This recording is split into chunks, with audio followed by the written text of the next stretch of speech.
mushkiladii maalmihii u dambeeyay ka taagnayd basaska kala duwan ee ka baxa magaalada Berbera ee u kala goosha gobolada Soomaaliland iyo dawladda hoose ee degmada Berbera ayaa saakaasi rasmi ah heshiis looga gaaray waxaana lagu heshiiyay 3 qodob oo ay kamid yihiin in dawladda hoose ay tixgeliso dalabka shirkadaha basaska maamulkooda ay soo jeediyeen in muddo 3 cisho gudahooda shirkadaha basaskuna ay ka diyaar garoobaan sidii ay u guuri lahaayeen terminalka cusub ee casriga ah ee dawladda soo dhistay iyo qodobka saddexaad oo ah muddada 3 cisho gudahooda basaska u kala gooshaya gobolada marka ay ka baxayaan magaalada Berbera inay marka hore soo maraan terminalka basaska ee magaalada Berbera haddaba kulankan balaaran oo saaka ka dhacay xarunta dawladda hoose ee degmada Berbera iyadoo xilbaano badan halkaasi ay goobjoog ka ahaayeen halkan ka jirtay ee caqabada faraha badan la ah taagneey ilaahay naga soo gabagabeeyay oo mahad celinaynaa waxaan u mahad celinaynaa guddiga basasleyda iyo gudoomiyahooda oo soo jeedinteedii guddidii arrimaha bulshada iyo xildhibaanadii ay kaashanayeen ka aqbalay ee aan isu jeedinay ee dhexdhexaadinaynay dhammaan shacabka degmada Berbera ilaa shalayto ilaa doorata caqabada iyo dhibaatada haysateen waxaan u sheegaynaa in maanta 3 qodob ee halka laga yeeriyay cid waliba ay fuliso waajibaadka ayaan hawsha ay gashay iyaguna ay fuliyaan dawladda hoosena ay fuliso xeerkii lagu maamulayna golaha insha Allah hadii ilaahay ka dhigo meel ku tiirinaya waxyaabaha la isla qaatay mid waa tafaahim oo tafaahimkaasi waxa weeyaan arrinta ku saabsan terminal baska iyo parkingska maamulkoodu oo wax kamid ah shaqooyinka dawladaha hoose caadiga ah ee awoodaha sharci u leeyihiin marka shirkaduhu cabashay ka keenan ay ka cabanayaan inaanay adeegyada ay qaar ka maqan yihiin terminalka annaka iyo waanu isla eegnay tiimamku iskaashtadana waanu isla eegnay 3 qodob baanu isla meel dhignay waxaanu isla meel dhignay shirkaduhu inay ku guuraan 3 cisho gudahood oo ay goobtii terminalka inay ku tagaan waxaanu kalaanu isla meel dhignay inaan gaadiidka shirkaduhu ee Berbera safar ka sameynaya dad rakaaba ka qaadaya ilaa terminalka ay soo maraan inaanay ka bixi karin magaalada oo procedure-ka soo maraan oo warqadda fasaxaadda ka soo qaataan terminalka allowance ka soo qaataan qodobka saddexaadna waxa weeyaan dawladda hoose maamulka fulinta dawladda hoose in soo jeedimaha ay sameeyeen shirkaduhu inay iyaduna soo jeedimaha in la fuliyo dabcan naasna waxaa halkaasi ka hadlay xubin ku hadlaysay magaca shirkadaha basaska ka baxa magaalada Berbera maanta ayay naga soo gabagabowday alxamdulillah waxa kaliya runtii aanu aad iyo aad aanu mahad u celinaynaa ilaahay waa mahad leh xildhibaanada iska xil saaray tafaahumka wanaagsan halkan keenay iyo shacabkii na runtii aad iyo aad baan uga raali gelinaa muddadaas hawshu taagneyd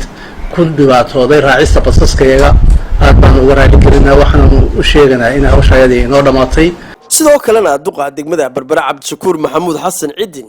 ayaa isna ka hadlay kulankan ay la qaateen mas'uuliyiinta shirkadaha basaska kala duwan ee magaalada Berbera haddii gobolkii saaxiil degmadii Berbera aynu maanta xaaladda la dhexdhexaadinaya tahay horumar waa horumar baynu isku haysanaa waa horumar halka gobolada qaarna maalin walba dil la dhexdhexaadinayay iyo mushkilada bini'aadamnimo oo gudahooda ka taala laakiin haddeen maanta lagu dhexdhexaadinayo in magaalada Berbera horumarkeedii halkaasaa la diinaysa halkaa dega oo sidaa u dego saa isticmaala maanta intaasoo mas-uul isagu timi in lagu xaliyo sidaa ay la soo jeediyay baan anaguna qaadanay haddaan nahay maamulka degmada muddadaas 3 cashaabeedu ay soo dhamaysan doontaa wax kooya laba la yidhi way dhamaanayaan mar labaad iyo saddexaadna waa diin mahad celiya sababta ugu mahad celiya waxa weeyaan anagu bulshadayada waxaanu rabnaa horumar baa la rabnaa mar kastaba sida ugu badbaadada qofka aynu qaadayno in badbaadadiisa wanaagsanaato muhiim ah waxaynu ugu jiro heli doonaa insha Allah gaari doonaa in gaariga baxaya jeekin la mariyo laga eego dadka laga sii hubiyo la hubiyo gaarigaas uu yahay gaari ku haboono dadka u qaadayna sax tahay ugu dambeyntiina barsaabka gobolka Saaxil ayaa isaguna si diiran u soo dhaweeyay heshiiskaasi la gaaray. deegaanka oo runtii arrintii isfahanwaagii yaraa ee basaska iyo ka kala dhex dhacay maamulka dowladda hoose runtii si fiican soo dhigay oo soo fududeeyey oo sidii lagama tagaanka ahayd halkaa miiska la yimid oo soo fududeeyey waxaa kaloo halkan ka sheegayaa inay dhammaan cabashooyinkii iyo isfahanwaagii halkaa ka dhex dhacay uu saa ka dhammaaday. oo yaasiin jaamac cali telefishinka caalamiga ah ee bulsha t v magaalada berbera. maxaa ku dhibay isticmaal samtel si aad u heshid internet xawaarihiisu sarreeyo. macmiil ma ogtahay inaad ku guulaysan karto abaalmarino ay ka mid yihiin guri, dhul iyo hadyado kale oo qaaliya sida mobaylo, mayfai, geel, adhi, dahab, lacag iyo internet bilaasha. haddaba si aad uga mid noqoto 10,000 ee guulayste isticmaal adeegyada shirkadda Somtel sida ku hadal, internet iyo idahab. kaga shubo idahab xidig 101 gees. nasiib wanaagsan. qoonmaal islaam io fatwa ma qabtaa weydiimo diini ah ma doonaysaa moobilkaaga inaad ka barato casharo diini ah oo af soomaaliya islaam io fatwa waxaad ka helaysaa fatwa diini ah tafsiir xadiis fiqi siiro dhaqanka suuban ducooyin soo qor fatwa ama islaam una dir 150